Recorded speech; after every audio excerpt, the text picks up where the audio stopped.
Hi guys, and welcome back to the Iron Personal Training YouTube channel. We are back with another video, this time looking at a heavy bench session, and on this session we are aiming to get 160 for as many sets of 5 as we can do. Perfectly we're going to hit 3, but even 1 is going to be a rep PB. So you can see we're just getting ourselves nice and set up, bring the bar out, nice big breaths to bring our chest up to the bar. Slight pause on the chest, not quite a competition pause, but not quite a touch and go rep either. Really trying to use our legs and our glutes to get as much power as we can.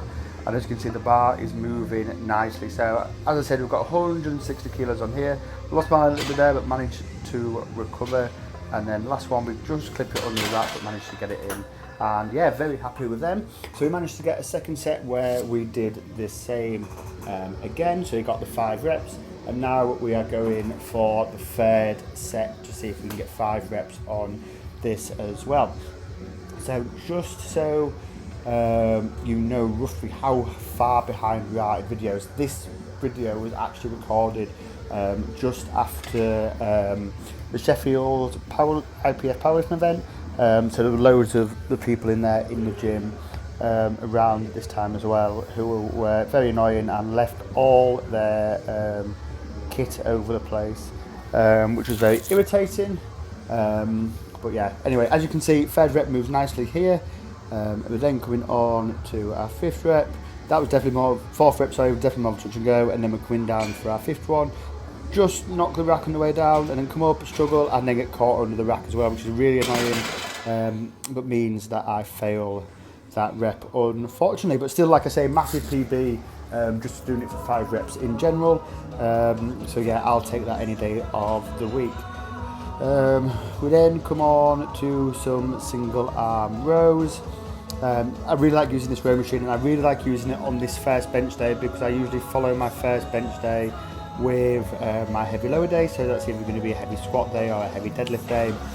And what you don't want to do going into those days is fatigue your lower back too much by doing something chest supported, whether it be a seal row, chest supported T-bar row, a row like this, dumbbell chest supported dumbbell row. You're not fatiguing your lower back, so we can go into that day a little bit fresher in that area. And I like to do my heavier bent over pen lay rows on my secondary bench day. I don't have to worry about that heavier lower day coming afterwards. So as you can see, we're just doing some close grip lat pull downs now. So we've switched away from doing the sets of the minute. We've built the work capacity in the lats now and in the back. So we're trying to build that strength now as well. So just doing max reps on there.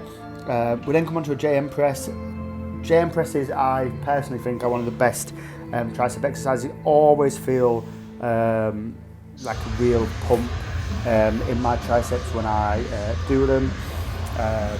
And I've always found that once I've done them, I have a good crossover to my bench as well. It always helps my bench lock out and improve and just feel like a little bit more comfortable. So I definitely would recommend putting these in if you don't use them. The best way to learn how to do them, because it is a bit of a complex movement, is JM Blakely's video on the Elite FTS YouTube channel. JM Blakely is the guy who they're named after and the guy who invented them. It's a really good demonstration how to do them. We then came on to one of my favourite and I think most underutilised exercises. Like, I don't see many people doing this exercise, but it's a seated dumbbell clean. So what we're trying to focus on here is that mid part of the upper back, which does a lot of the stability work while you're benching. And this is just a great way of targeting it. And like I say, I think it's an area that's often underlooked. I found that exercise from watching Chad Ikes' YouTube channel, and it's been a staple in mine ever since. And he says the same, basically, that a lot of people miss out that area and neglect it, basically. But yeah, that's why I'm doing them. And then we've got some crossbody tricep extensions. So why have we got the crossbody tricep extensions in? Again, it's about that crossover point from pressing to lockout. It mimics that movement that the tricep is going to go through as you go into that lockout position on the bench. And just really trying to hit that so you can have a nice strong lockout with the bench press. So that's the reason. That's what I'm doing. I think it's one of the best for mimicking that area and just building general strength in the tricep as well. I think, you know, most dumbbell exercises, row backs, your tape presses, stuff like that should always be like a staple in people's exercise, in people's training. Especially like if you feel like the lockout is a weak part of your bench, you can do all the pin presses and stuff you want, but if you're not actually targeting the area that's weak, you're not going to be able to improve. We're then just doing some bicep curls. Again, it was just max reps. Why do you do bicep curls? So the idea of doing bicep curls is the bicep does again a lot of the stability part of the bench press movement, and just having stronger biceps makes you have stronger muscles, stronger stability in the bench. And it also, if you do a lot of higher rep stuff, lower weight, high rep stuff with them as well, and a lot of things like hammer curls, you can also strengthen the tendons in there as well. So yeah, that's it really, guys. That's it for the video. I hope you've enjoyed. Hopefully we'll get some more out a bit sooner. We're not going to be waiting ages again for the next video, but I'll see you in the next one.